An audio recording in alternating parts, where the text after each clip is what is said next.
ठीक है। अब सबसे पहले आप ये बताइए कि what are the biomolecules? Biomolecules होते क्या हैं? कौन बताएगा? किनको बोलते हैं बायोमोलिक्यूल्स?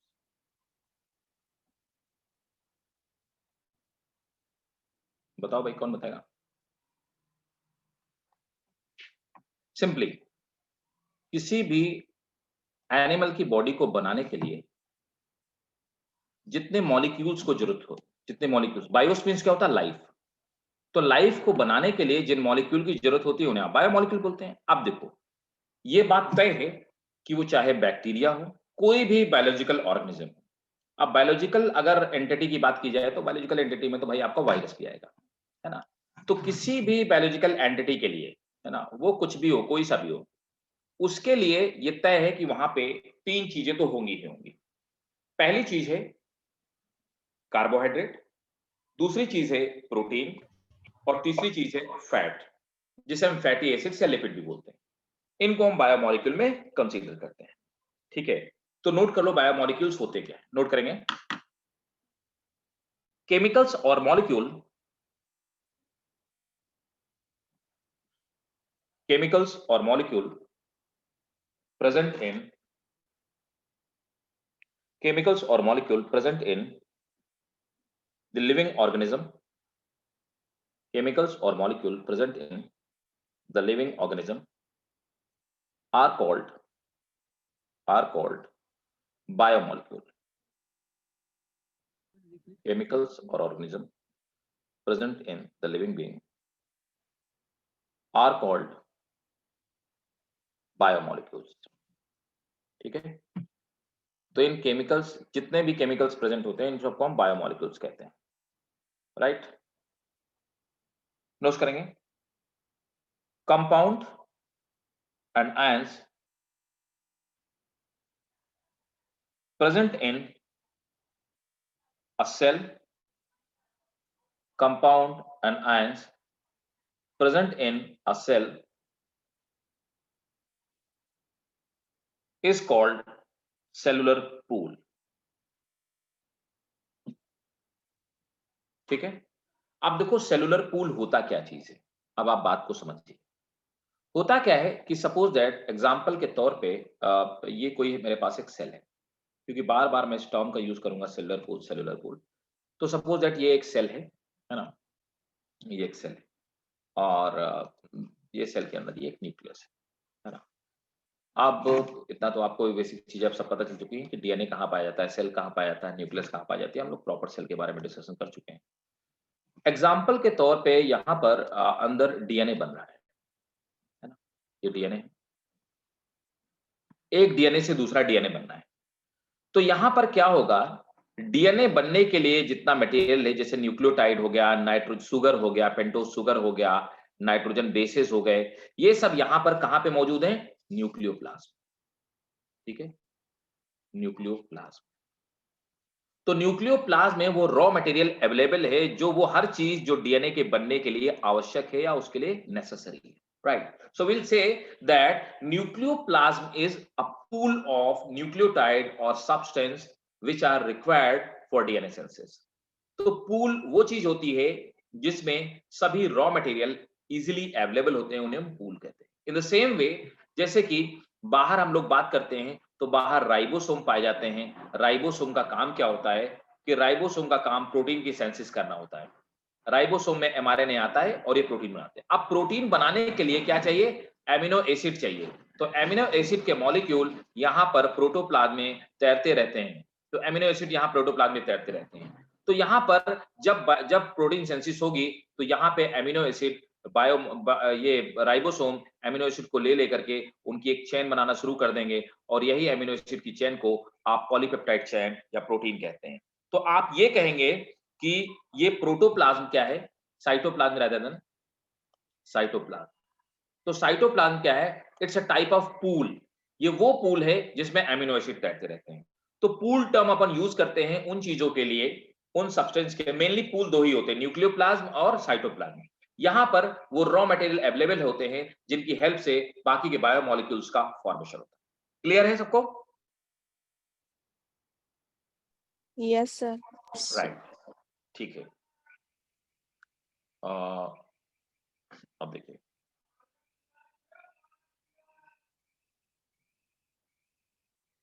नोट करेंगे। Next, biomolecules are of two type. Biomolecules are of two type: inorganic and organic. Inorganic and organic, ठीक है। अब इनऑर्गेनिक बायोमोलिक्यूल्स में कौन कौन से आएंगे, ठीक है।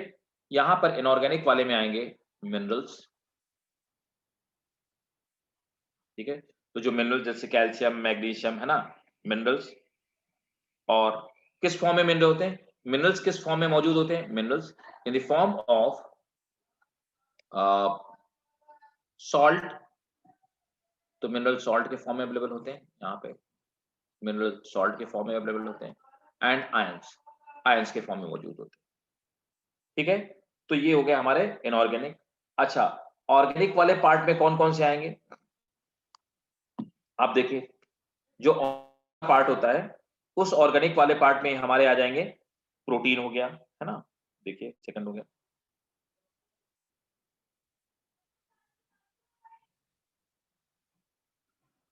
प्रोटीन, लिपिड, कार्बोहाइड्रेट, ये सब ऑर्गेनिक वाले पार्ट में आ गया, है ना। इसी में न्यूक्लिक एसिड आ जाएंगे, न्यूक्लिक एसिड आ जाएंगे, ठीक है। ओके, अब देखो, सबसे पहला, अच्छा एक चीज, एक पॉइंट और नोट करो पहले। अब देखो यहां पर क्या, मैं नेक्स्ट स्लाइड में बताता हूं। बायोमोलिक्यूल्स को हमने दो कैटेगरी में बांटा। एक हम कहते हैं मैक्रोमोलिक्यूल्स,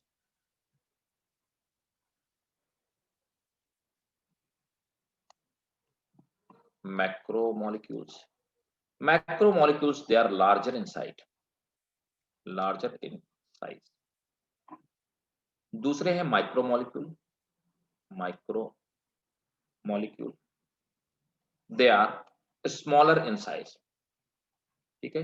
तो हम बायोमोलिक्यूल को शेप के बेसिस पे दो कैटेगरी में डिवाइड करते हैं, तो नोट करेंगे।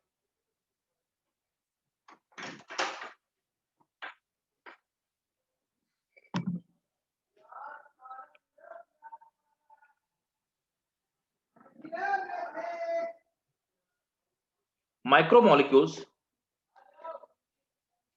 और biomolecules, micromolecules or biomolecules are small in size and their molecular weight, and तो माइक्रोमोलिक्यूल्स ही बायोमोलिक्यूल होते हैं, दे आर, क्या लिखा, they have low molecular weight, sir size के बाद, हाँ देयर, क्या लिखा, there, they are small in size and have low molecular weight that will be between 18 to 800 Dalton, that will be between 18 to 800 Dalton. Next point, macromolecules, इसमें DNA आ जाएगा, जो बड़े मैक्रोमोलिक्यूल्स हो गए। Macromolecules are larger in size, they have usually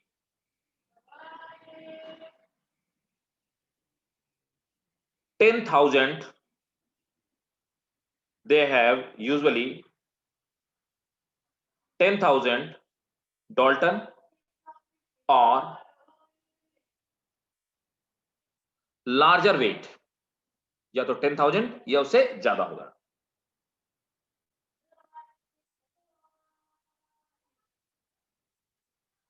एक point और लिखो, नोट। नोट, ये क्वेश्चन है। Lipids are considered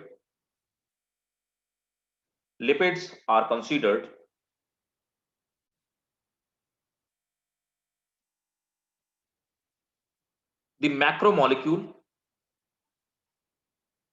though their weight is less than 800 Dalton. Sir please repeat कर दो। Lipids are considered macromolecule, तो वेट कितना होना चाहिए? 10,000 डाल्टन ऊपर होना चाहिए। Lipids are considered macromolecule, though their molecular weight is less than 800 Dalton. Full stop. They are insoluble to water.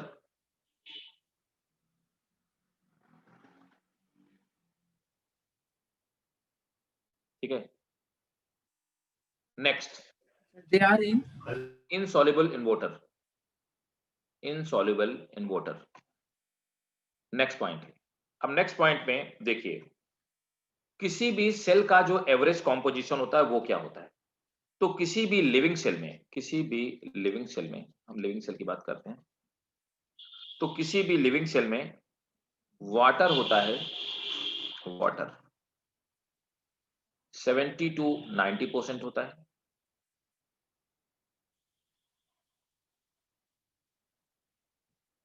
Protein होता है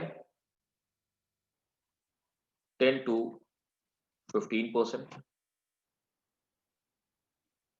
कार्बोहाइड्रेट होता है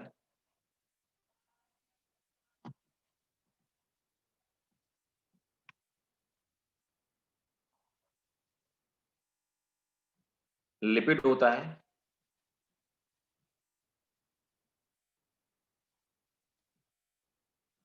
न्यूक्लिक एसिड होता है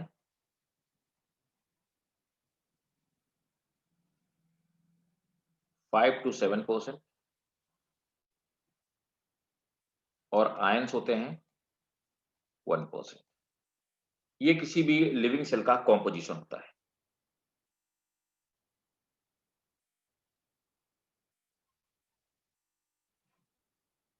नोट कीजिए,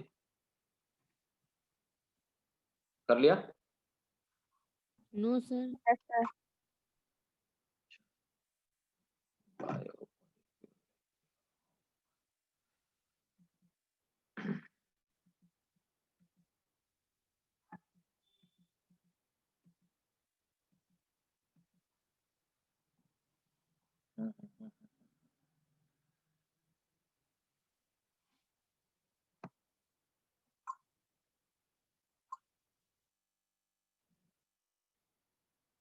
कर लिया भाई? सही स्क्रीन हटा दो, इसकी वजह से नहीं। अच्छा अच्छा, रुको, स्क्रीन दिख रही है क्या? स्क्रीन दिख रही है, एक मिनट रुको, मैं हटा लेता हूँ। मैं बॉन्ड्स वगैरह डायग्राम, चलो ठीक है, अभी दिख रही है साफ? Yes sir.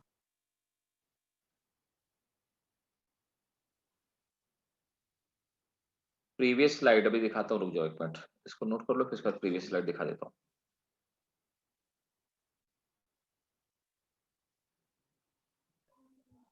हो गया? सर हो गया सर, यही लो था। प्रीवियस स्लाइड, ये वाली स्लाइड। No sir. अच्छा ठीक है, अब देखिए, अब देखो कुछ बॉन्ड्स है जो हमें पता होने चाहिए, जो बायोमोलिक्यूल्स के बीच में बॉन्ड बनते हैं। तो सबसे पहले हम लोग बात करेंगे पेप्टाइड बॉन्ड की। तो मैं बता दूंगा पहले पेप्टाइड बॉन्ड होते क्या है। देखो पेप्टाइड बॉन्ड क्या होते हैं, तो पहले समझिए कि प्रोटीन क्या होती है। तो प्रोटीन होती है, प्रोटीन को अगर मैं और इलॉबरेट करके सिंपल वे में कहूं, तो ये एक या एक से ज्यादा पॉलीपेप्टाइड चेन होती है। तो प्रोटीन क्या होती है? एक पॉलीपेप्टाइड चेन। पॉलीपेप्टाइड चेन क्या है? इस तरह की एक चेन है, पॉलीपेप्टाइड चेन है। ये पॉलीपेप्टाइड चेन जब कई तरह से फोल्ड हो जाती है तो इस फोल्डेड पॉलीपेप्टाइड चेन को हम लोग प्रोटीन कहते हैं। तो एक्चुअल में प्रोटीन क्या है? Polypeptide chain. अब पॉलीपेप्टाइड चेन क्या है? पॉलीपेप्टाइड चेन इस तरह से कुछ मॉलिक्यूल से मिलकर के बनी हुई एक लंबी सी चेन है। ये मॉलिक्यूल क्या है? ये मॉलिक्यूल है एमिनो एसिड। तो बहुत सारे जो एमिनो एसिड होते हैं वो एमिनो एसिड मिलकर के एक लंबी सी पॉलीपेप्टाइड चेन बनाते हैं, और वो पॉलीपेप्टाइड चेन फोल्ड हो जाती है और अपना कोई फंक्शन ले लेती है, उसको हम प्रोटीन कहते हैं। अब देखो, इन एमिनो एसिड के बीच में जो बॉन्ड पाए जाते हैं, इन बॉन्ड्स को हम लोग कहते हैं पेप्टाइड बॉन्ड। इसीलिए इसको हम लोग क्या बोलते हैं? पॉलीपेप्टाइड चेन बोलते हैं। ठीक है ना? तो किसी भी, मेरी बात समझ रहे हैं ना, किसी भी प्रोटीन का कॉम्पोजिशन क्या होता है? वो कुल मिलाकर के एमिनो एसिड से मिलकर के बनी हुई है। तो एमिनो एसिड उसका कॉम्पोजिशन होता है। अब देखो, यहां पर आपको बता देता हूं कि एमिनो एसिड क्या होता है। एमिनो एसिड केमिकली कैसा है, केमिकल स्ट्रक्चर क्या होता है? एमिनो एसिड का केमिकल स्ट्रक्चर है, ये कार्बन का एक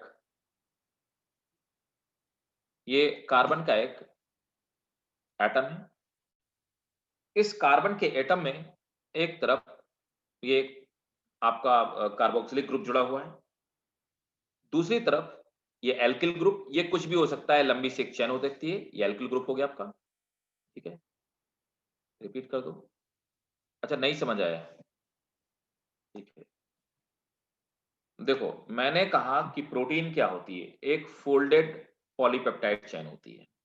ठीक है, प्रोटीन पॉलीपेप्टाइड चेन से मिलकर बनी होती है। पॉलीपेप्टाइड चेन फोल्ड हो जाती है और प्रोटीन बना लेती है। अब पॉलीपेप्टाइड चेन किससे मिलकर बनी है? एमिनो एसिड से। तो बहुत सारे एमिनो एसिड हैं, वो मिल करके एक दूसरे से बॉन्ड से जुड़े हुए हैं, इनको हम पेप्टाइड बॉन्ड कहते हैं।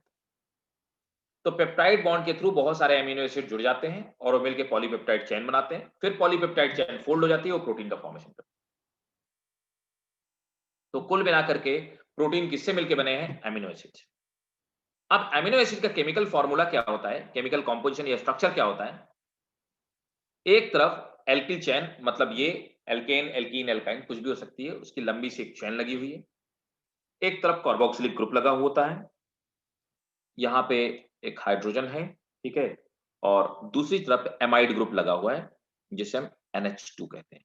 ठीक है, so this is the structure of what? Amino acid. ये एमिनो एसिड।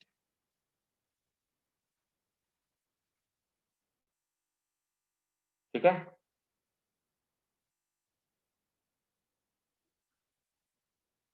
अब देखिए पेप्टाइड बॉन्ड कैसे बनते हैं,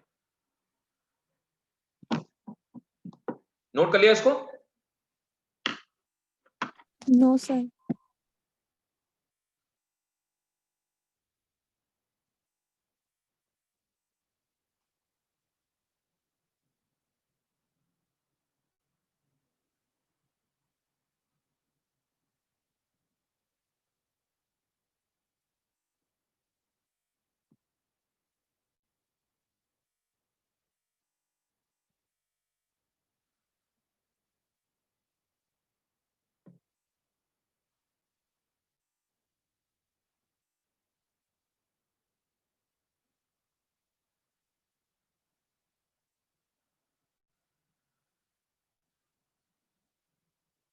अभी नोट कर लिया?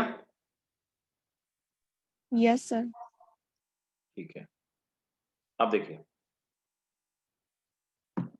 पेप्टाइड बॉन्ड, हाँ तो यहां पे नोट कर लो, चाहे एक पॉइंट मैं नोट ही करवा देता हूं, हालांकि मैं भी प्रोटीन पढ़ाऊंगा, नोट करेंगे। Proteins are made up of amino acids. Proteins are made up of amino acids, and amino acids, proteins are made up of amino acids, and amino acids remains amino acids remains, Sir, please repeat again. proteins are made up of amino acid and amino acids remains interconnected with each other with the help of peptide bond, with the help of peptide bond. अब देखिए excuse me sir, जी, sir ये amino acids remain से repeat कर देंगे आप? amino acids remains interconnected with each other with help of interconnected with each other with help of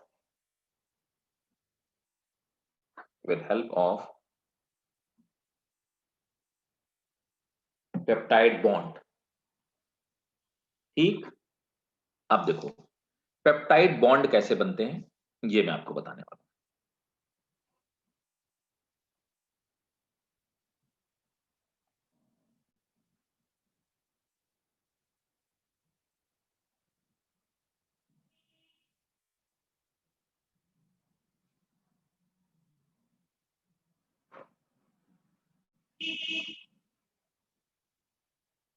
Phosphodiesterone bond,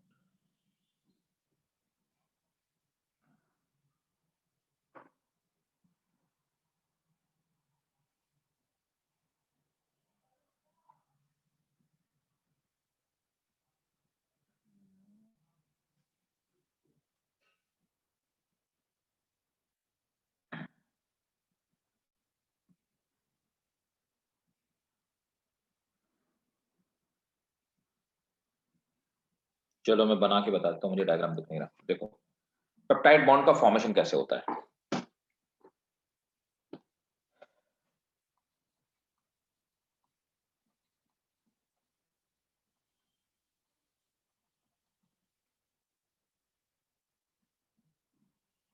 एक ये carbon हो गया,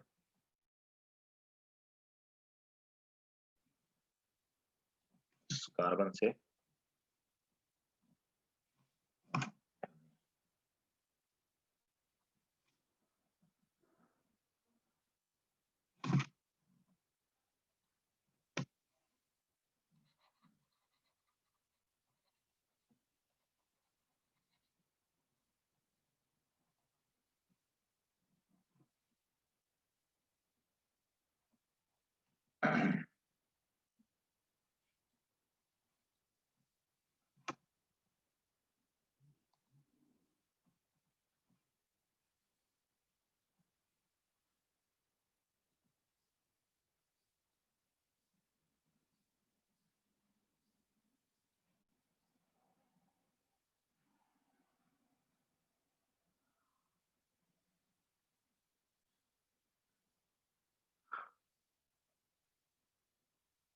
देखिए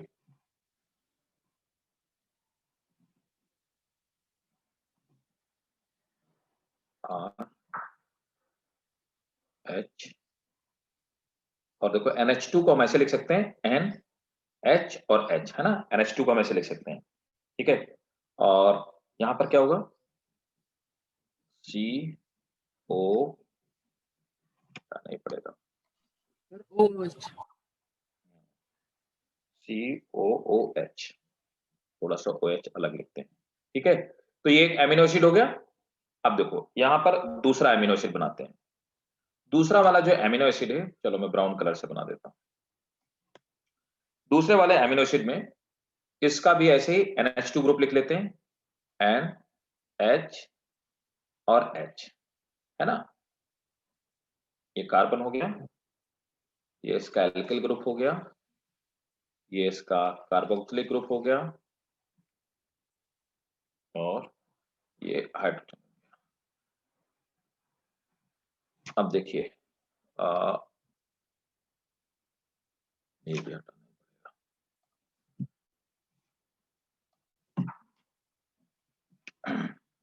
अब होता क्या है कि यहां पर आप देखेंगे कि ये वाला जो पार्ट होता है ना, इसका OH और इसका H, ये दोनों आपस में मिल करके वाटर का मॉलिक्यूल बना देते हैं। इसको हम लोग डिहाइड्रेशन रिएक्शन कहते हैं। तो यहां पर क्या होगा, एक वाटर का मॉलिक्यूल H2O निकल जाएगा, तो दो एमिनो एसिड एक साथ आएंगे, डिहाइड्रेशन होगा, वाटर का मॉलिक्यूल निकलेगा और पेप्टाइड बॉन्ड का फॉर्मेशन हो जाएगा। अब कैसे पेप्टाइड बॉन्ड बनेगा? ये कार्बन हो गया, R, इसका CO ग्रुप, H और Y, NH2 साथ लिख देता हूं।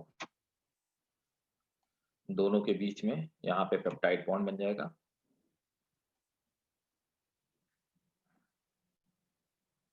CONH, कार्बन हो गया, ये एल्किल ग्रुप हो गया, ये हाइड्रोजन हो गया, और ये COOH, और ये जो आपका बना, this is called what? Peptide bond. इसको हम पेप्टाइड बॉन्ड कहते हैं। और साथ में एक वाटर का मॉलिक्यूल रिलीज हो जाएगा। तो हमेशा जब भी पेप्टाइड बॉन्ड का फॉर्मेशन होगा तो वाटर का मॉलिक्यूल रिलीज होगा। ये एक तरह की डिहाइड्रेशन रिएक्शन। ठीक है, समझ आ गया पेप्टाइड बॉन्ड? नोट कर लो इसको। एक बार और बता दीजिए।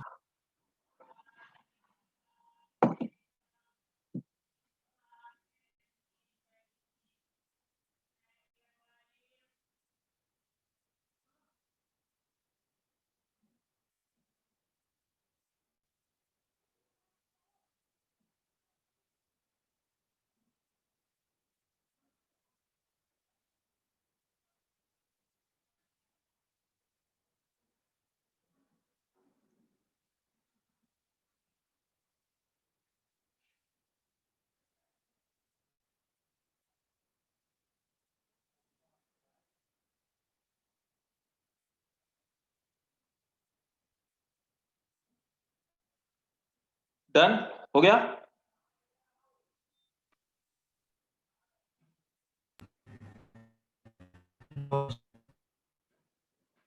आवाज नहीं आई भाई, कौन बोल रहा था?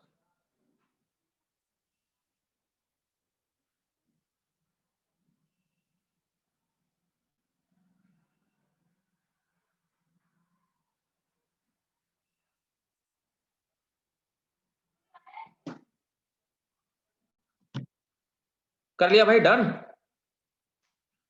नो बोलो सर। भाई। अच्छा ठीक है।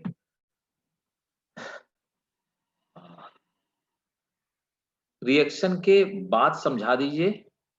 रिएक्शन के बाद, रिएक्शन के बाद तो रिएक्शन के बाद मतलब क्या, ये पेप्टाइड ये हो गया, इसका कार्बोक्सिलिक ग्रुप, इससे हाइड्रोक्सिल ग्रुप निकल गया, इससे हाइड्रोजन निकल गया, दोनों ने मिलकर H2O बना लिया और दोनों के बीच में यहाँ पे बॉन्ड हो गया, ये पेप्टाइड बॉन्ड हो गया। तो दो एमिनो एसिड, एक ये एमिनो एसिड था, एक ये एमिनो एसिड था, दो एमिनो एसिड के मिलने से वाटर निकलता है और पेप्टाइड बॉन्ड का फॉर्मेशन होता है। राइट, ठीक है। तो ये था हमारा पेप्टाइड बॉन्ड। अब देखो एक और है ना,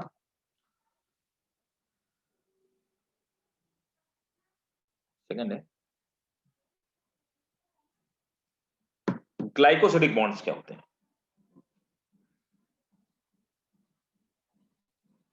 glycosidic bond,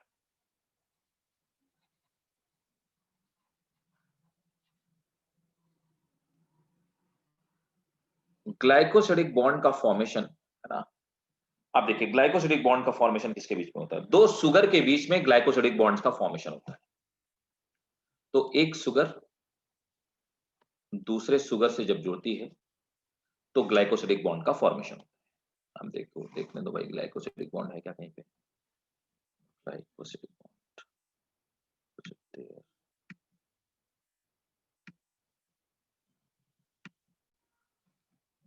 glycosidic bond,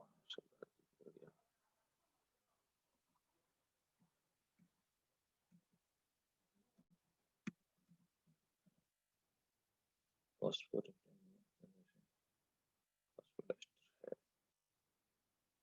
wait,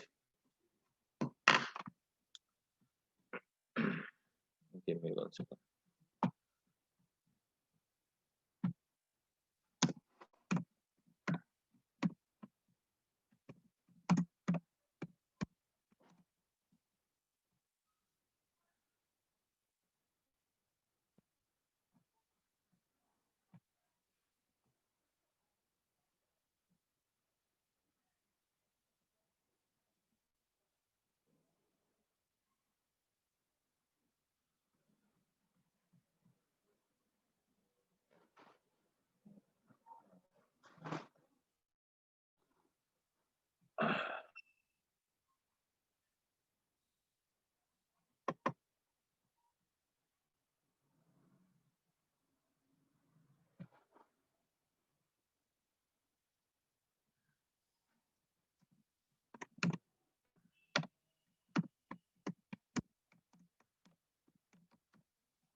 देखो, दो शुगर के बीच में ग्लाइकोसिडिक बॉन्ड का फॉर्मेशन होता है।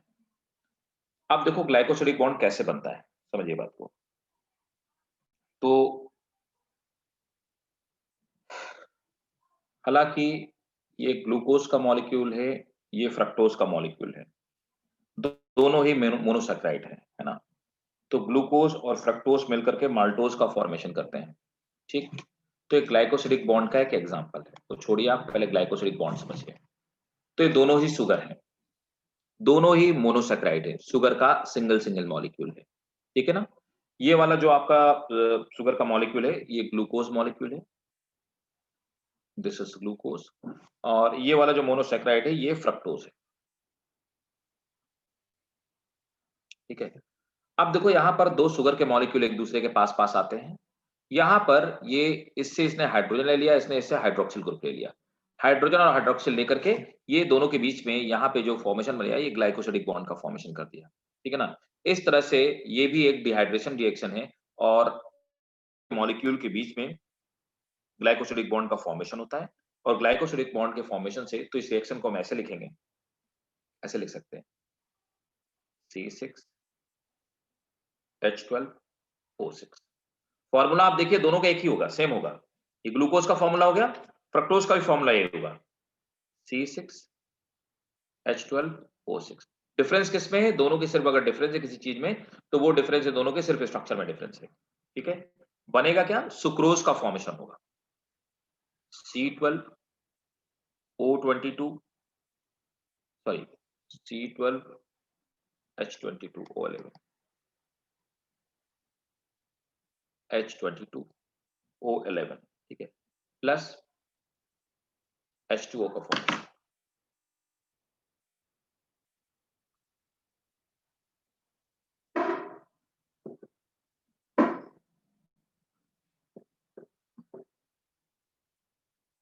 सर ये वाला समझ में नहीं आया।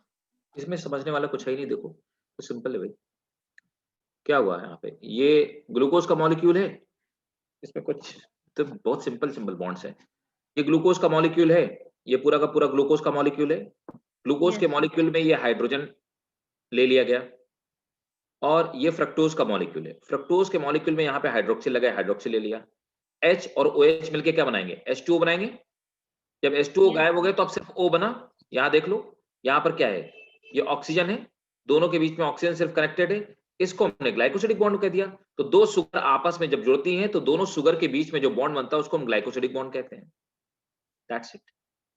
ये वाला मैंने फॉर्मूला इसका लिखा हुआ है, ये वाला फॉर्मूला मैंने इसका लिखा हुआ है, और ये दोनों को मिला करके दोनों को मिलने से जो बना ये मैंने इसका फॉर्मूला लिखा हुआ है। इन दोनों को मिला के ये फॉर्मूला होगा C12H22O11 और साथ में वाटर निकल गया, दैट्स इट। ये इसका डायग्रामेटिक रिप्रेजेंटेशन है और ये रिएक्शन के फॉर्म में है, दैट्स इट।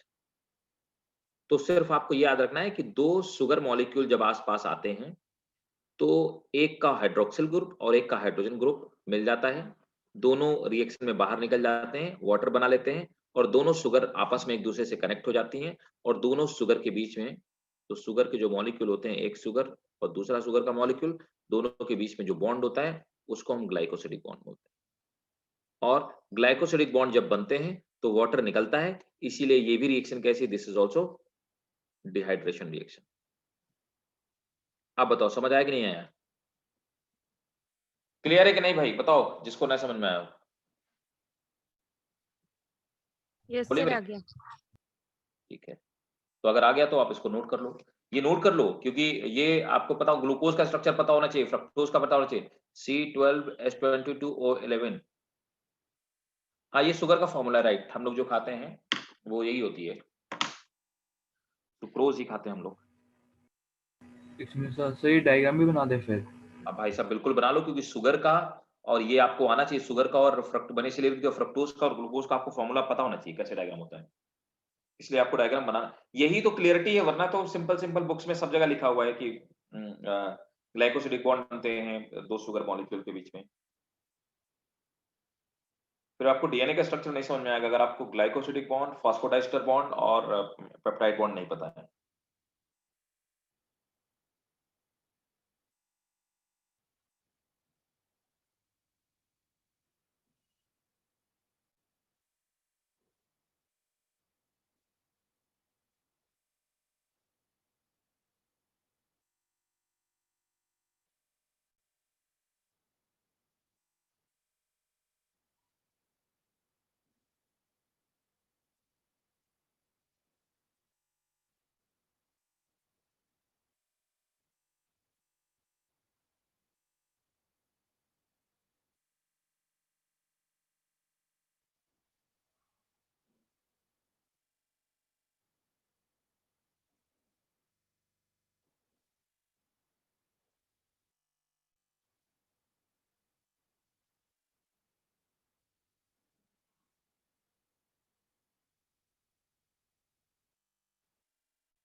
Done sir.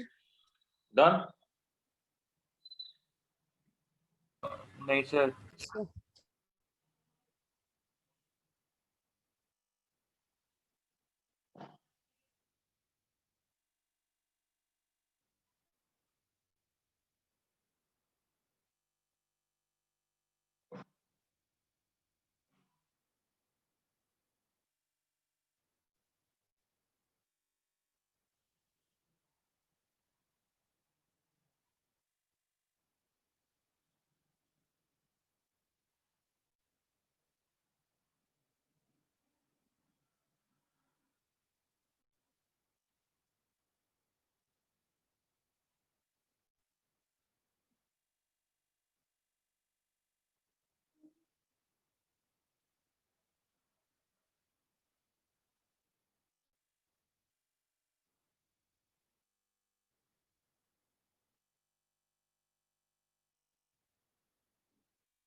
हो गया भाई?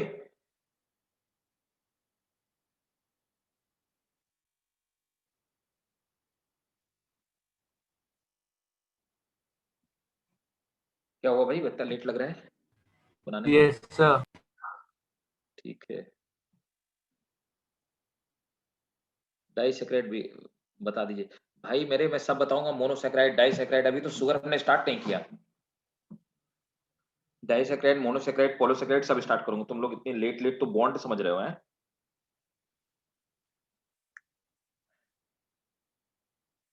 डन, जल्दी बताओ। ठीक है, समझ में, सबको यस समझ में आ सर। गया ना? 100% सबको समझ में आ गया ना? ग्लाइकोसिडिक बॉन्ड, ठीक है। तो पेप्टाइड बॉन्ड समझ में आ गया, ग्लाइकोसिडिक बॉन्ड समझ में आ गया। पाशा क्या कह रहे हो बताओ? सर रिएक्शन,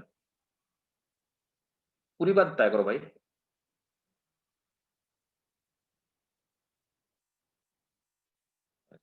लोग कोड वर्ड में बोलते हैं, मुझे समझ नहीं आता क्या बोलते हो। ठीक है, देखो अब समझो बात को। तो मैंने आपको बताया कि कैसे कैसे ग्लाइकोसिडिक बॉन्ड कैसे बनते हैं। तो दो एमिनो एसिड के बीच में पेप्टाइड बॉन्ड बनते हैं, दो इसके बीच में क्या कहते हैं, शुगर के बीच में ग्लाइकोसिडिक बॉन्ड बनते हैं, है ना।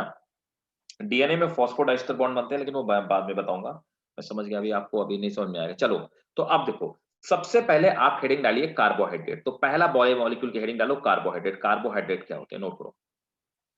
कार्बोहाइड्रेट, सबसे पहले पढ़ते हैं कार्बोहाइड्रेट्स क्या होते हैं, तो नोट करेंगे। Carbohydrates are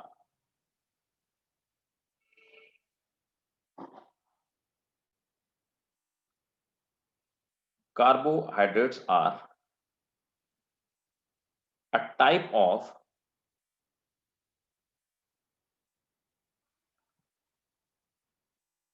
polyhydroxy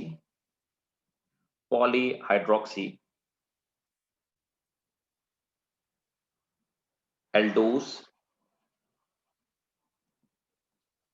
ketose. अच्छा, तुम लोगों ने ऑर्गेनिक केमिस्ट्री भी नहीं पढ़ी होगी। aldose, ketose and their condensation product.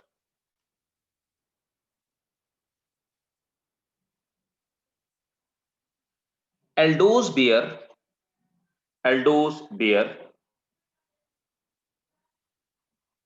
aldehyde group,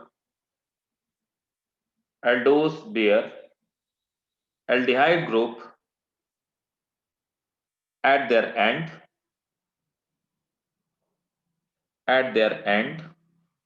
while ketose bear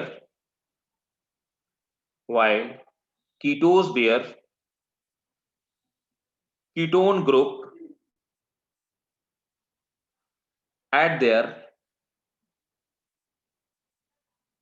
mid part, या in between, at their ketone part in between.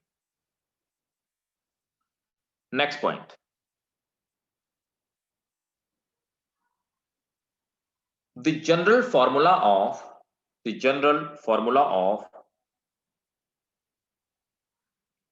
carbohydrate is CN H2O whole N, or CH2O whole N, where N क्या है यहां पे? Number of carbon atom, N यहां पर number of carbon atom है। ठीक है, जैसे आप देखो यहां पे हम लोग ग्लूकोज की बात करें, मैं आपको एक एग्जांपल बताता हूं। ग्लूकोज की बात करें तो ग्लूकोज कितने कार्बन से बना हुआ प्रोडक्ट है? 6 कार्बन से। तो N की वैल्यू कितनी हो जाएगी? 6। तो मैं रखता हूं C, N की जगह 6 हो गया। H2O का होल 6 है ना। अब इसको ब्रैकेट को ओपन करते हैं, C6 H12O6, ठीक है ना। So that is the general formula. यहां पे N की वैल्यू हमें रख देनी होगी जितने कार्बन एटम होंगे, और हमें पता चल जाएगा कि उस कार्बोहाइड्रेट का क्या कॉम्पोजिशन होगा।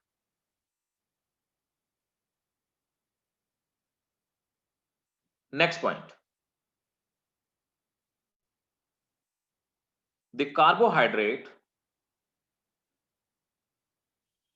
constitute 80% dry weight of 80% dry weight of plant, full stop।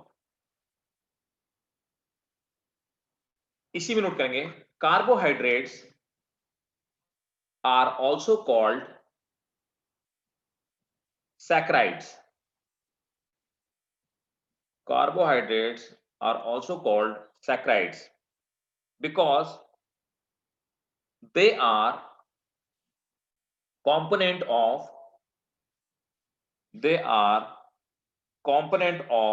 sugar।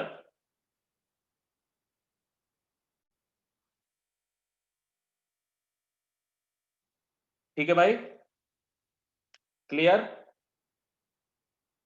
अब देखिए, कार्बोहाइड्रेट को कॉम्प्लेक्सिटी के बेसिस पे हम कितने पार्ट में डिवाइड करते हैं। तो कार्बोहाइड्रेट वो कोई भी चीज है जिसमें जनरल फॉर्मूला है, उसको हम कार्बोहाइड्रेट कह सकते हैं, वो मीठा हो चाहे ना हो। कार्बोहाइड्रेट होते हैं मोनोसैकेराइड,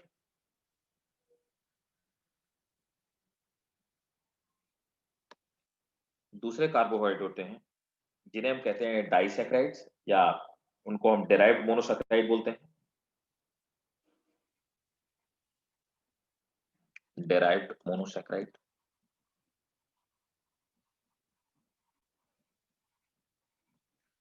तीसरे नंबर पर आते हैं ओलिगोसैकेराइड्स,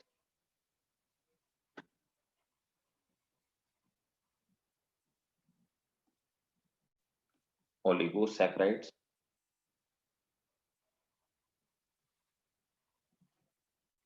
और चौथे नंबर पर आते हैं पॉलीसैकेराइड्स।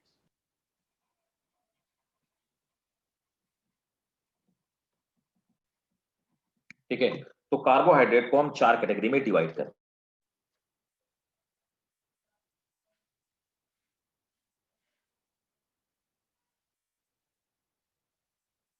ठीक, तो पहली हेडिंग डालेंगे, सबसे पहले हेडिंग डालते हैं monosaccharide. Monosaccharide,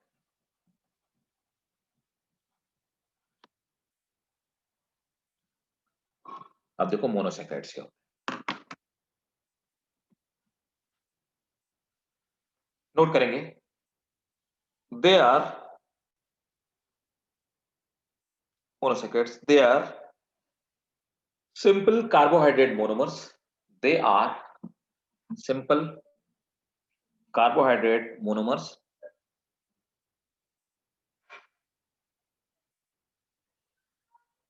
which cannot be hydrolyzed, which cannot be hydrolyzed. are Simple carbohydrate monomer which cannot be hydrolyzed further into a smaller component, मतलब कि वो कार्बोहाइड्रेट जिनको और हाइड्रोलाइज करके और छोटे पार्ट में ब्रेक नहीं किया जा सकता। ठीक है, अगर आप इनको और छोटे कंपोनेंट में तोड़ोगे तो फिर वो शुगर नहीं रह जाएंगे, वो कार्बोहाइड्रेट नहीं रह जाएंगे, कुछ और बन जाएंगे। ठीक है, तो उनको और ज्यादा ब्रेक नहीं किया जा सकता। Next point, their general formula is CN H2N ON। इनका जनरल फॉर्मूला ये होता है CN H2N ON, ये इनका जनरल फॉर्मूला होता है। अच्छा, अब देखो क्या होता है कि ये वो कार्बोहाइड्रेट होते हैं जो बने कितने होते हैं, ये 1 से लेकर के 7 कार्बन तक के मिलके बने हो सकते हैं। ठीक है, इनकी लंबाई कितनी हो सकती है, दे मे बी फ्रॉम 1 to 7, है ना, 1 से लेके 7 कार्बन तक के बने होते हैं नॉर्मली, तो इनको हम मोनोसैकराइड बोलते हैं। अब ये कितने टाइप के हो सकते हैं, सबसे स्मॉल क्या होता है, सबसे छोटा मोनोसैकराइड होता है, उसको हम लोग बोलते हैं ट्रायोस। तो मोनोसैकराइड, सबसे पहले मोनोसैकराइड ट्रायोस। ट्रायोस किससे बना होगा, it is made up of 3 carbon, 3 carbon से मिलकर बना होगा। तो फॉर्मूला क्या होगा इसका, C3 क्या होगा, H6 H2, हाँ 2N तो 6 होगा ना, और O3, तो C3H6O3। ठीक है ना, ये ग्लिसरल डिहाइड कहलाता है। ठीक है, इसी तरह से टेट्रोज होगा, टेट्रोज, तो टेट्रोड किससे बना होगा, 4 कार्बन से बना होगा। फॉर्मूला क्या हो जाएगा, C4H8O4। ठीक है, फिर क्या होगा, पेंटोज, पेंटोज शुगर सुना होगा ना, डीएनए इसी पेंटोज शुगर से बना होता है, 5 कार्बन से मिलकर बना होगा। ठीक है ना, अब इसका फॉर्मूला क्या होगा, C5H10O5, C5H10O5। ठीक है, ये हो गया पेंटोज। फिर क्या होता है, फिर आते हैं हेक्सोज में। हेक्सोज, हेक्सोज किससे बना होगा, 6 कार्बन से बना होगा, C6H12O6। फिर हेप्टोज, हेप्टोज 7 कार्बन से मिलकर बना होता है, C7, और फिर क्या हो जाएगा, H14O7, है ना, राइट। तो ट्रायोस, टेट्रोस, पेंटोस, हेक्सोस और हेप्टोस, ये इतनी तरह के मोनोसैकराइड्स हो सकते हैं। क्लियर है, इसमें से ग्लूकोज क्या है, ग्लूकोज एक मोनोसैकराइड है। कौन सा मोनोसैकराइड है, ये एक तरह का हेक्सोज है। समझ आ गया ना, यस सर। ठीक है।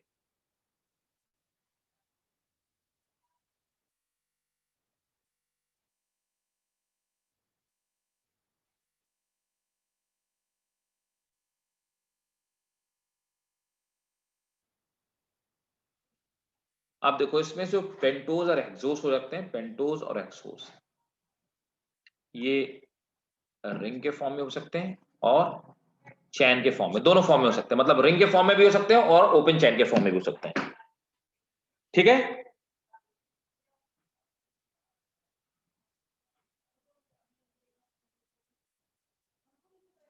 इसी में नोट कर लो। हेक्सोसेस आर, इसी में, hexose are generally white crystalline sweet substances. Hexose are white crystalline sweet substances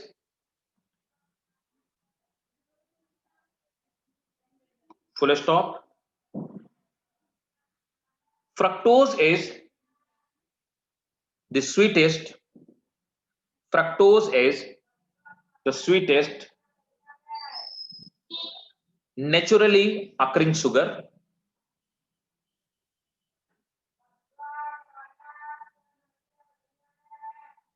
It is also called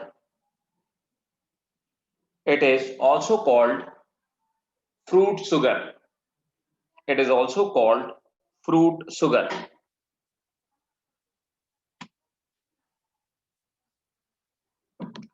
ठीक है।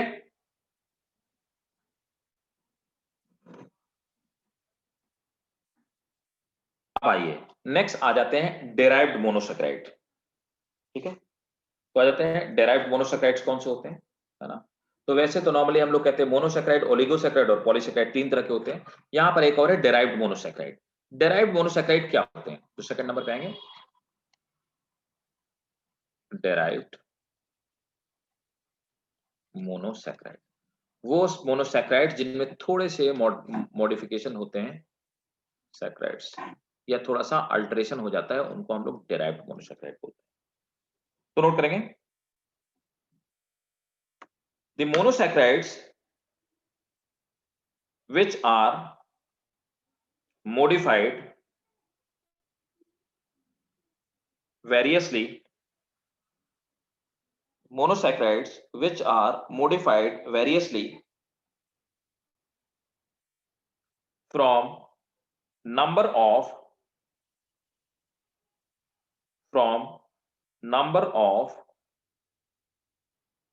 different substances. ठीक है, sir from number of different substances, मतलब मोनोसैकेराइड में कुछ और कोई दूसरा Excuse me, सब्सटेंस sir. आकर, हाँ जी, सर मैं बोल रहा था पूरा रिपीट कर देंगे, मैं छूट गया था 1 मिनट। मोनोसैकेराइड्स आर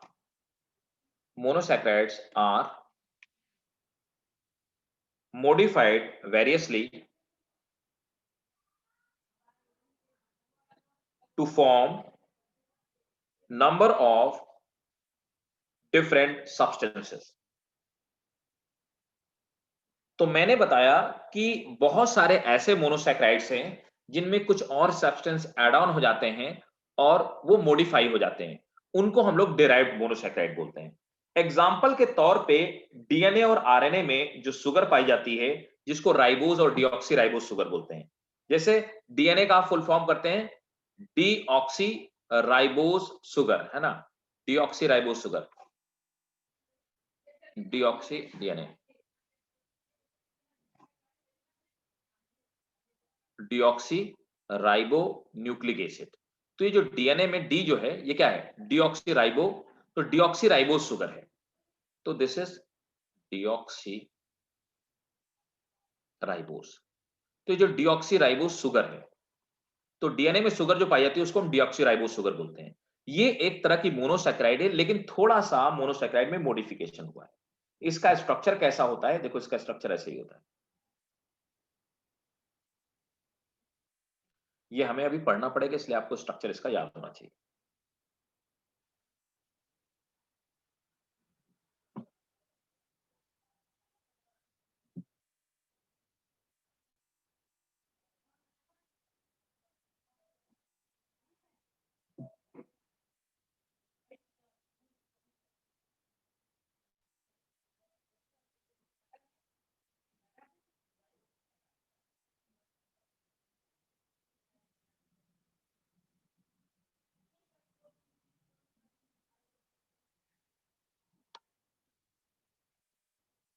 ठीक है, तो ये हो गया क्या, डिऑक्सी राइबोस, ये राइबोस शुगर हो गई है ना। यहाँ पे ये तो हो गई राइबोस जो आरएनए में पाई जाती है। तो आरएनए में राइबोस शुगर होती है, इसमें और डीएनए की शुगर में सिर्फ एक फर्क होता है कि जो डिऑक्सी शुगर होती है उसमें से एक ऑक्सीजन, ये वाला ऑक्सीजन निकल जाता है, तो इसलिए क्या बोलते हैं, डीऑक्सी राइबोस शुगर। तो डीऑक्सी राइबोस, ये राइबोस शुगर हो गई। राइबोस शुगर पाई जाती है आरएनए में, राइबो न्यूक्लिक एसिड इसलिए बोलते हैं, और डीएनए को बोलते हैं डीऑक्सी राइबो न्यूक्लिक एसिड। तो डीऑक्सी राइबो न्यूक्लिक एसिड, देखिए सेम शुगर हो गई, सिर्फ पेंटोस शुगर है, और एक तरह का क्या है, मोनोसैकेराइड है एक तरह का। यहाँ पे OH H जुड़ा रहेगा, यहाँ पे सेम वही CH2OH,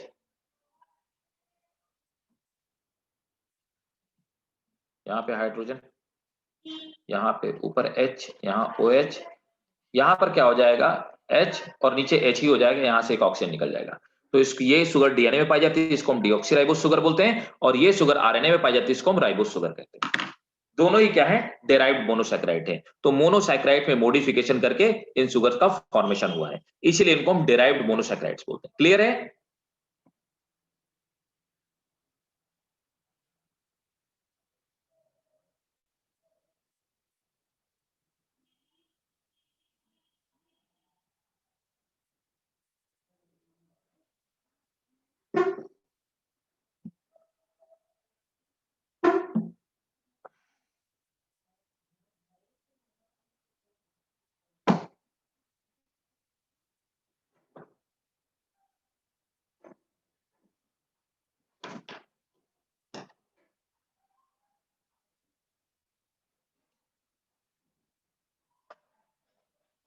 कर लिया भाई, नोट कर लिया? Yes sir. ठीक है, तो ये गई हमारी डेराइव्ड मोनोसैकेराइड। अब आ जाते हैं हमारा तीसरा टाइप, ओलिगोसैकेराइड्स में, है ना। तो जो डाइसैकेराइड्स आते हैं वो इसी में आते हैं, ओलिगोसैकेराइड्स में। तो देखिए next is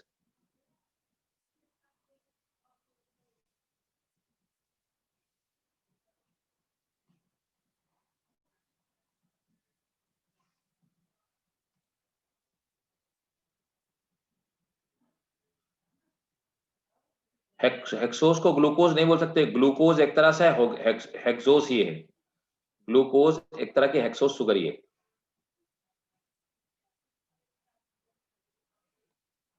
oligosaccharide,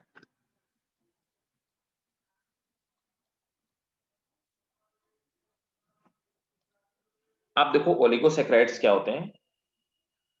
oligosaccharides note करेंगे, they are made by condensation of 2 to 9 monosaccharide. They are made by condensation of 2 to 9 monosaccharides. 2 to 9 monosaccharides.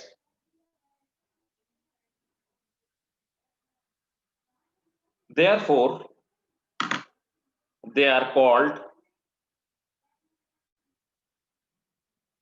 compound carbohydrate. Therefore, they are called compound carbohydrate.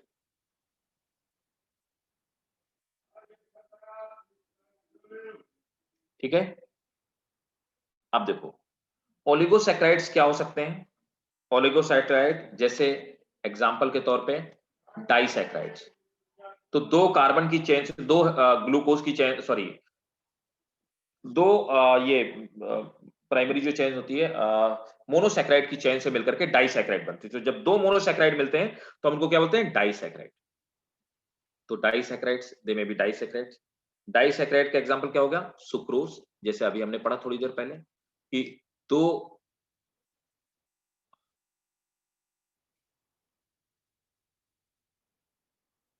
Doubt है कि ये condensation of monosaccharide क्या होता है। अभी हमने जो पढ़ा ना, अभी आपने मैंने आपको जब मैं आपको बता रहा था कि ये ग्लाइकोसिडिकोन, तो मैंने आपको बताया था कि एक क्या है, मोनोसैकेराइड है ग्लूकोज, दूसरा मोनोसैकेराइड है क्या, एक ग्लूकोज बताया था, दूसरा क्या बताया था? फ्लूकोज। फ्रक्टोज। फ्रक्टोज। तो दोनों मोनोसेक्राइड हैं, दोनों आपस में मिल गए, इस रिएक्शन को आपने क्या बोला? कंडेंसेशन। इसमें क्या निकला? वाटर निकला और एक डाइसैक्राइड बन गया। तो दो मोनोसेक्राइड मिल करके एक डाइसैक्राइड का फॉर्मेशन करते हैं। तो यहां पर मैंने आपको बताया कि ग्लूकोज और फ्रक्टोज मिलकर के क्या बनाते हैं? सुक्रोज। तो सुक्रोज क्या है? डाइसैक्राइड है। किससे बना है? दो मोनोसेक्राइड से। कौन कौन से मोनोसेक्राइड है वो? ग्लूकोज और फ्रक्टोज। इस रिएक्शन को हम लोग क्या बोलेंगे? Condensation reaction. आप समझ आया? Yes sir. राइट, नोट करिए। हाँ, तो मैं आपको बता रहा था जैसे डाइसैक्राइड का एग्जांपल हो गया, डाइसैक्राइड जैसे सुक्रोज इसका एग्जांपल हो गया, है ना? जो हम लोगों ने अभी थोड़ी देर पहले एग्जांपल पढ़ा था कि ग्लूकोज और फ्रक्टोज से सुक्रोज बनता है, दैट इज डाइसैक्राइड। तो दो से मिलकर के जब बनेगा तो उसको हम डाइसैक्राइड बोलेंगे। जब ट्राइसैक्राइड क्या होंगे? They will be made up of, किससे मिलकर बनेंगे? तीन कार्बन, तीन मोनोसेक्राइड से मिलकर बनेंगे। जो तीन मोनोसेक्राइड मिल जाएंगे तो थ्री मोनोसेक्राइड मिलकर क्या बनाएंगे? ट्राइसैक्राइड बनाएंगे। टू मोनोसेक्राइड मिलकर क्या बनाएंगे? डाइसैक्राइड। और ये सब क्या है? ओलिगोसेक्राइड्स हैं। तो ओलिगोसेक्राइड कितने से कितने तक को बोलेंगे? तो ओलिगोसेक्राइड 2 से 9 मोनोसेक्राइड। तो 2 to 9 मोनोसेक्राइड मिलकर के ओलिगोसेक्राइड का फॉर्मेशन करते हैं। अब अगर 9 से ज्यादा मोनोसेक्राइड मिल गए तो हम उसको ओलिगो नहीं बोलेंगे, उसको पॉलीसेक्राइड बोलेंगे। अभी समझ में आ गया? Yes sir. ठीक है, आप एग्जाम्पल के तौर पे लिख लो। एग्जाम्पल के तौर पे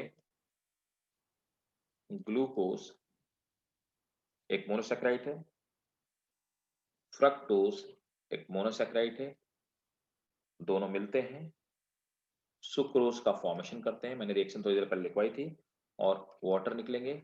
इस रिएक्शन को हम लोग क्या बोलते हैं? This reaction is called condensation. Condensation. ये क्या है? मोनोसेक्राइड है। ये क्या है? मोनोसेक्राइड है। और ये क्या है? डाइसैक्राइड। ठीक है, तो मोनोसेक्राइड मोनोसेक्राइड मिलकर के डाइसैक्राइड का फॉर्मेशन करते हैं। क्लियर है? यस। ठीक है।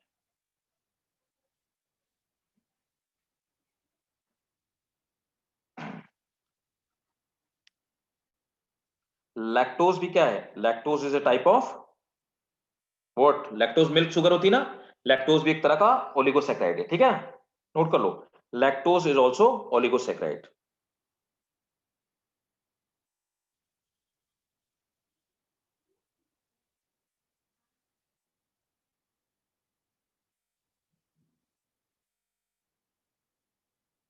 ठीक है, तो सुक्रोज क्या है? मैं लिख देता हूं, सुक्रोज केन शुगर, गन्ने वाली केन शुगर। तो ये क्या है? एक तरह का डाइसैकेराइड है। एक और जो मैंने अभी आपको बताया, लैक्टोज। लैक्टोज क्या है? मिल्क शुगर है। ये भी क्या है? एक तरह का डाइसैकेराइड है। दोनों क्या है? ओलिगोसैकेराइड।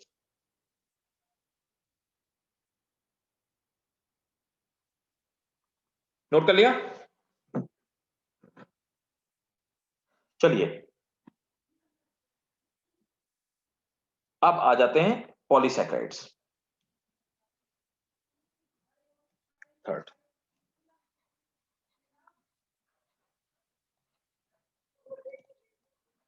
तो चौथी तरह की जो शुगर होती है उसको हम लोग बोलते हैं पॉलीसैकेराइड्स। तो नोट कर लो, they are the complex carbohydrate,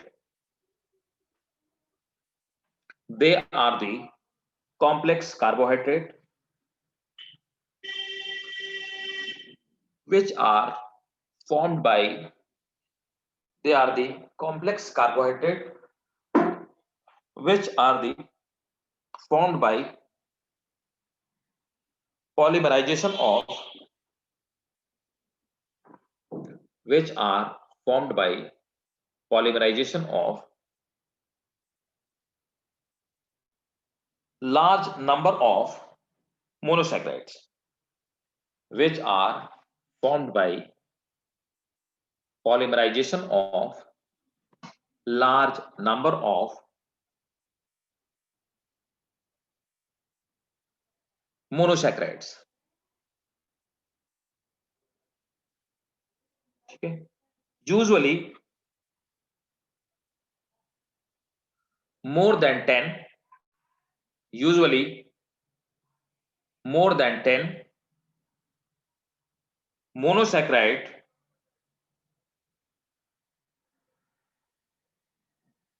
usually more than 10 monosaccharide combines to form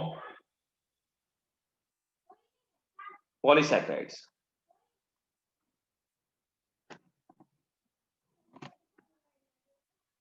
They are also called glycans.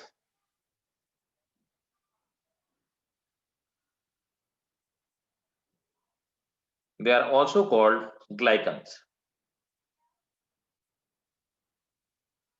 They may be branched or unbranched. They may be branched or unbranched. ठीक है, आप एक reaction लिख लीजिए, जैसे कि अच्छा एग्जाम्पल क्या है, सेलुलोज क्या है, तो सेलुलोज एक तरह का क्या है, पॉलीसैकेराइड है ना। इसकी रिएक्शन कैसे होती है, C6H12O6, जितना भी कार्बोहाइड्रेट है सब किससे मिलके बना होगा, ग्लूकोज से मिलके बना होगा। यहां पर N, और देखो N की वैल्यू हमेशा 9 से ज्यादा होगी, क्योंकि N की वैल्यू अगर 9 तक होगी तो वो क्या होगा, वो हो जाएगा ओलिगोसैकेराइड, और 9 के ऊपर मतलब N 10 से ग्रेटर ही होगा हमेशा।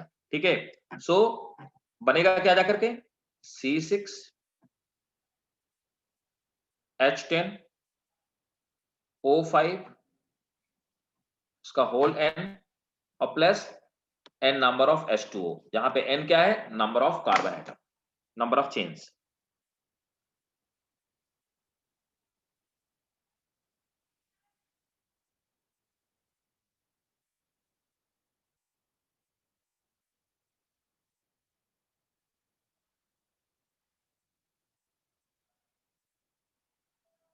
नोट कर लिया, यस सर। नेक्स्ट इसी में एक पॉइंट आउट लिखेंगे, they are insoluble in water, ये पानी में घुलते नहीं है, they are insoluble in water, that's why they are insoluble in water, that's why they are best for storage, that's why they are best for storage।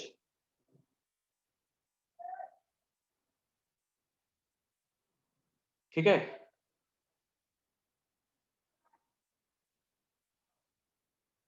ये था हमारा sugar. अब बताओ कहीं भी कोई डाउट है,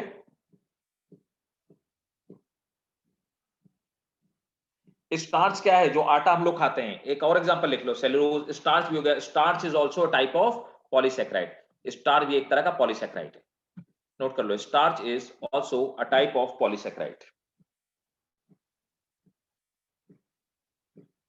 ठीक है, तो स्टार्च नोट कर लो, starch is a polysaccharide which is stored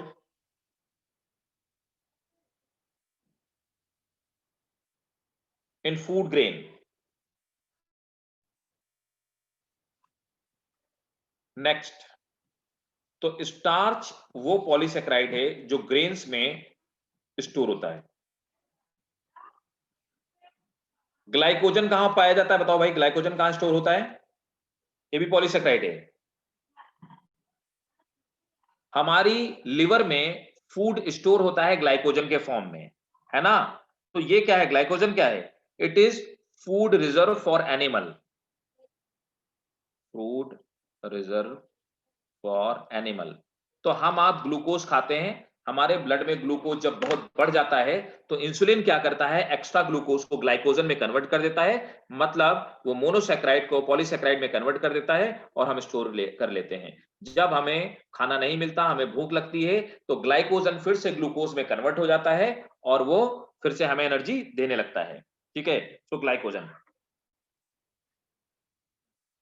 और क्या, काइटिन। काइटिन कहां पाया जाता है? काइटिन किसमें पाया जाता है, जल्दी बताओ। ये तुम लोग पढ़ते रहे हो क्या? सेल वॉल ऑफ, हाँ? अरे नहीं भाई, फंजाई में पाया जाता है यार, फंजाई की सेल वॉल में पाया जाता है। पॉलीसैकेराइड, सेलुलोज, ऊपर मैंने आपको बताया। सेल वॉल ऑफ प्लांट क्या है? पॉलीसैकेराइड एक तरह का। क्लियर है कि याद रखिए, सब पूछा जाता है। अच्छा, पीछे का रिवीजन करते रहिए भाई, मतलब मुझे ऐसा महसूस हो रहा है कि आप लोग पीछे वाला, मतलब जो लास्ट वाला हम लोग पढ़ते हैं, आप उसका रिवीजन नहीं करते हैं क्या आप लोग? हाँ,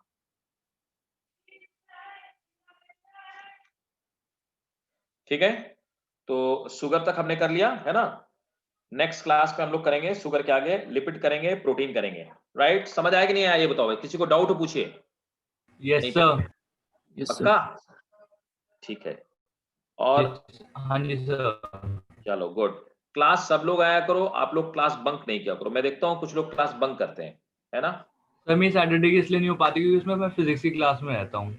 कब कब की? सैटरडे? यस सर, वो भी 2 to 3:30 चलती है। तो तुम ऐसा करो ना यार, तुम कोई दूसरा बैच ज्वाइन कर लो ना। हाँ? नहीं सर, मैंने अभी लेट ज्वाइन किया था, इसलिए मैं वहाँ स्टार्टिंग का रह रहा था, इसलिए मैं वो वाला करता हूँ। मुझे दूसरा फिर पता है नहीं ना बायो का कौन सा, क्योंकि मेरा भी यही चैप्टर चल रहा है अभी स्कूल में भी। क्योंकि सुबह अगर खाली हो तो सुबह में एक ड्रॉपर वाला बैच पढ़ाता हूँ, उसमें भी आ सकते हो। हालांकि वैसे मैं तो बोलूँ, कब? आप सुबह के टाइम पे मैं पढ़ाता हूँ, मतलब मंडे से लेकर के, एक बार इनसे डिस्कस कर लेना, निष्कर्ष जी से। मंडे से थर्सडे तक पढ़ाता हूँ। लेकिन उसमें क्या है कि उसमें लिखवाता इतना नहीं हूँ, ठीक है, इसलिए ये बैच आपके लिए अच्छा है, तो आप आ सकते हो उसमें, है ना। एक बार निष्कर्ष जी से डिस्कस कर लेना। ओके सर, लेकिन तो बेटर ये टाइमिंग नहीं रहेगा हो सकती इस बैच में आगे? यार, इस बैच में पता क्या, ऑलरेडी इतनी बार टाइमिंग चेंज कर चुका हूँ ना, है ना। ठीक है, ये चक्कर है ऑलरेडी। हाँ, बहुत बार चेंज कर चुका हूँ आप लोगों के लिए, बहुत बार, मतलब ये समझो 2-3 बार कम से टाइमिंग चेंज कर चुका हूँ बैच की।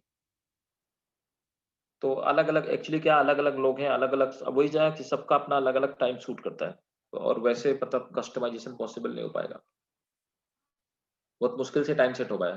तो अगर कुछ छूट जाए तो उस वाले ड्रॉपर वाले बैच में आ सकते हो, ठीक है। Okay sir. ठीक, चलो bye. Thank you sir. Welcome बेटा, bye bye. Thank you, sir.